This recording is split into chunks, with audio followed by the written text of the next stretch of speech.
رسول ربي قافتكو صلى الله عليه وسلم قرق بابين قبا سينني وصو مقالا كيس ديماني مقالا توأتن مدابرا توكو كمين آنين قوتا ميتوكو برادفن هركساني بريدا سنفوداني ويتميد آن كيسا قدنك أن قبان ميد آني أبتشي قوغا اتقوتي قر جلامو ميد آن جيدانا نبي محمد رفتن عليه الصلاة والسلام بلشابيات نبي ربيتي نمتشوامني هلا جعلت وان جلقوتي كان جيدا أمني نقري ومن قباقو فلالي أكبيتو كان قوتي كان مالف جيدا قبرا قوتي قوغا جلقو لبتي من غشنا فليس منا نمني نصبي نرأيب إلى الرسول صلى الله عليه وسلم سببك نرى كان كأي نياتك ليس سبولي سيقفتو بيك رب بيكو أتي هر نياتك ليس سبولي في نيات هر أولت فالتي ويتغرغرتو ملك أسي في دودن دا قروتو كفا بركاس كيسا قويسا guyyaa tokko namni dhukkubsatee sababa manni kee cufamu gabaa keessa ari'amu si geessuu danda'a. Inni lammaffaan qulqullina meeshaati. Meeshaan itti dhiheessitu. Meeshaan kun ilmi namaa birciqoo tokko namni kumni hedduun irra deddeebi'ee dhuguun mala. Maankaa tokko yookiin fal'aana tokko nam tokkochi deddeebi'ee itti nyaatuun mala. Namoota kana keessa warroota dhukkuba daddarbaa qabantu jiraachuun mala.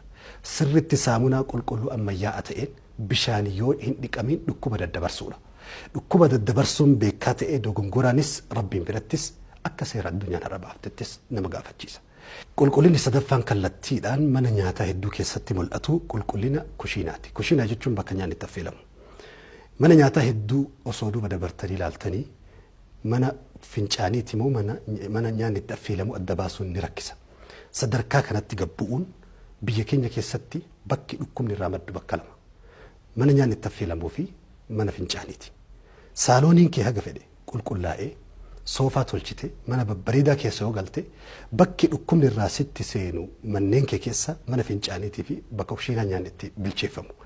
Bakki qulqulleeffamuu malu fayyaafillee jireenyaafillee saayikoo namaatiifillee bakki qulqulleeffamuu malu shintee beetii yookiin mana fincaaniitii fi mana nyaanni itti affeelamu ta'uu qaba. Garuu biyya keenya keessatti manni lamaan kun mana kufaa jechuun hin danda'ama. Bakka salphinni dogongorri hanqinni guddisni ummata keenyarraa baay'inaan mul'atudha. Wantoonni kun sirreessuun keessattuu gaafa tajaajila ummataatiif baname irra ashaddu tahriiman haraamummaa keessa sadarkaan isaa ol ka'aadha. Tokko inni kana. Inni biraa qulqullummaa hojjettootaati.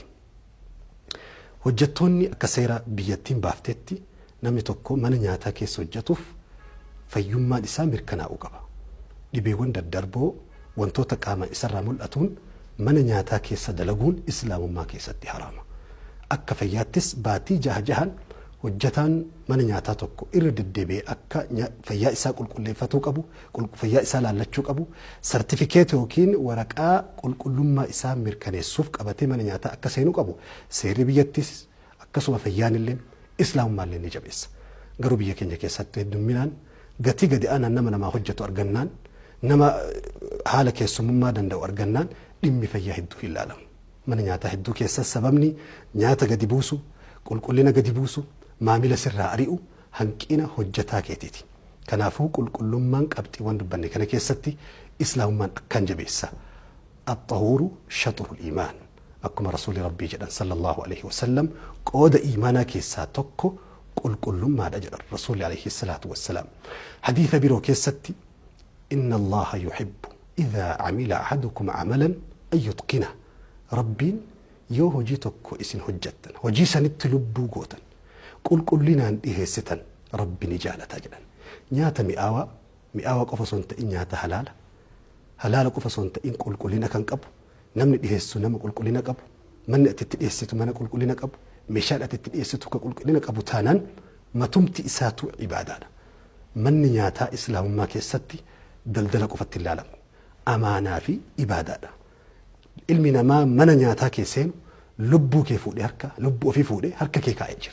نياتا تلئيس تكنا أمانو ما سراك أبوف هم أتفيد فودي نياتا جرا نمني. وان أتتيريت أفيد وان أتقوتي في الدم بيكون. دوغنغوران قروا لبون علمنا ما توك سياركا تبادي تانان قوما قوتو أكا كفلت علماء الإسلام لفكا أجر. أمس دوغنغوري قدان إني لما فا من نياتا كيستي الدمنا ملأتو إما قتي لا والقبتو. Islaamummaa keessatti wanti ifa galaa ta'e tokko gurguramuu qaba. Nyaanni tokko gatiin isaa ifa galaa ta'e beekamuu qaba. Barreeffaman akka seerri lafa kaa'ettis meenuu yookiin immoo gabatee barreeffamni nyaataa fi gatiin isaa irratti nyaataa fi gatiin isaa ifa galaa ta'e murtaa'aa ta'e tokko ifa galaa ta'uu qaba. Garuu biyya keenya keessatti manneen hedduu keessatti tokkoffaa isa gabate irra baafame dhiisanii nyaata nyaatte wayita ati kafaltu kifiyyaa biraa sirraa fudhachuu. Lammaffaa ammoo guutumatti gatii dhoksanii nyaata qofa si gurguranii yeroo ol kaatee kifiyyaa tokko kafaltu rifannootaan hedduu namaa sababa san maamilaa olitti bu'aa oolu. Inni biraa tokko dogongorri yeroo hedduu mana nyaataa keessatti mul'atu. Daldaltoonni gariin yoo gatii dabaluu sodaatan nyaata xiqqeessu. Maal jechuudha? Xibsiin